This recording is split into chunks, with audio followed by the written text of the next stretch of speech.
ces orages. Faut voyager au fil du temps, avec les étoiles au gré du vent. On n'est pas fait pour aller plus vite que les nuages.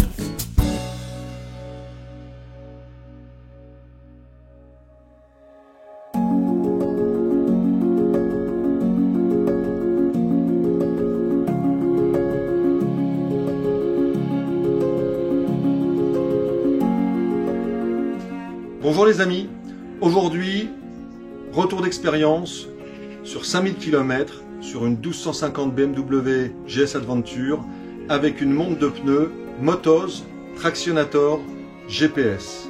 C'est un pneu qui est en concurrence directe du Edeno K60 Scoot que vous connaissez peut-être déjà.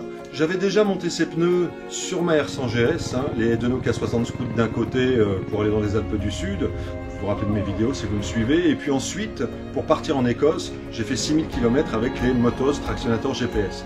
J'ai été excessivement satisfait des deux pneus, sous la pluie, en conditions tout-terrain, alors évidemment avec une conduite GP, grand-père, et un taux d'usure absolument phénoménal, c'est-à-dire qu'au bout de 5 ou 6000 km, ils étaient comme neufs. Donc là, on va les monter sur une BMW 1250 GS Adventure de 2022, sachant qu'on est sur une moto de 136 chevaux, de 270 kg, qui en chargé en duo pèse beaucoup plus lourd.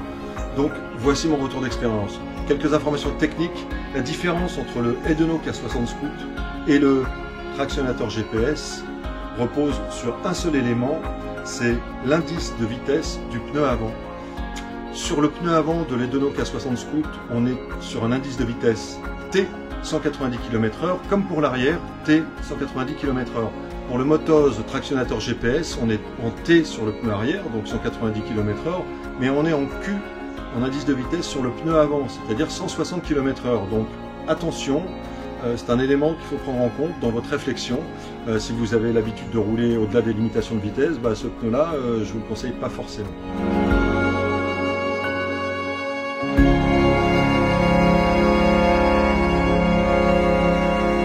Sur les pneus d'origine montés sur ma moto neuve, eh bien le pneu arrière était monté à l'envers. Vous voyez, j'ai mis une petite flèche blanche pour indiquer ce que la jante indique comme direction. Et vous voyez la flèche sur le pneu, elle précise le sens du pneu dans lequel il doit être monté. On était à l'envers. Hyper dangereux d'après les monteurs de pneus, moyen chez BMW France.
Ce sont des pneus quand même qui accrochent pas trop mal sur route et sur piste en mode tranquille évidemment, mais ils font bien leur job et ils perdent pas de pression. Par contre ils sont un peu bruyants sur le bitume à partir de 50 km/h jusqu'à 90.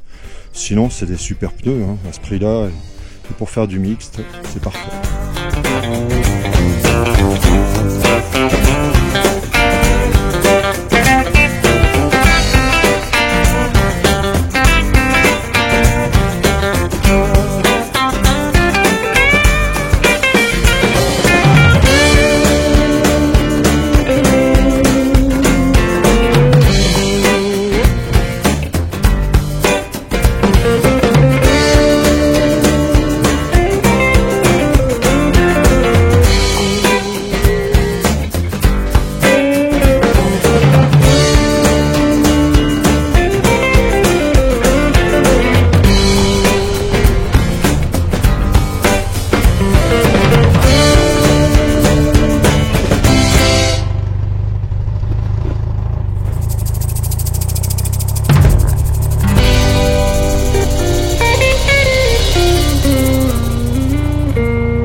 Bon, vous l'aurez compris, il n'y a pas de solution miracle, hein.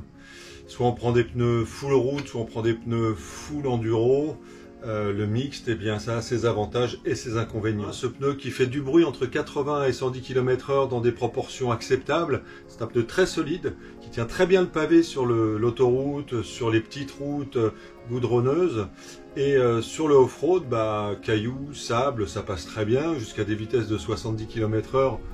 Max pour ce qui nous concerne, c'était vraiment très très bien. Et puis là, quand on se prend un orage colossal, eh bien la glaise, c'est irrémédiable, hein. Je crois qu'il n'y a pas beaucoup de pneus à part des gros pneus d'enduro. En 5000 km, ils n'ont absolument pas morflé, hein. Je les ai démontés, alors je vais vous expliquer pourquoi, mais ils étaient vraiment encore en très très bon état. N'oubliez pas de dégonfler vos pneus quand vous faites du off-road, c'est ce que je n'ai pas fait, j'aurais dû le faire. On aurait pu éviter quelques surprises. Après, moi j'ai pris l'option de repartir sur des pneus 80-20, j'ai remis des Anaki Wild, et puis de l'autre côté, j'ai décidé de prendre 2 jantes et de me monter des TKC 80 pour les essayer la prochaine fois, puisque on va pas tarder à finir ce qu'on a commencé. Et encore une fois, c'est un avis qui n'engage que moi, puisque en fonction de votre conduite, en fonction de votre manière d'aborder vos voyages, et suivant votre avis, vos ressentis, eh ben, chaque avis est différent. Je vous ai livré le mien. Je les trouve simplement un petit peu chers par rapport aux Edeno qui ont à peu près les mêmes qualités. Dans tous les cas, j'espère que ça peut vous être utile. À bientôt les amis. Bon, Pépé Moltès, il est tombé par terre. On va l'aider à se ressaisir.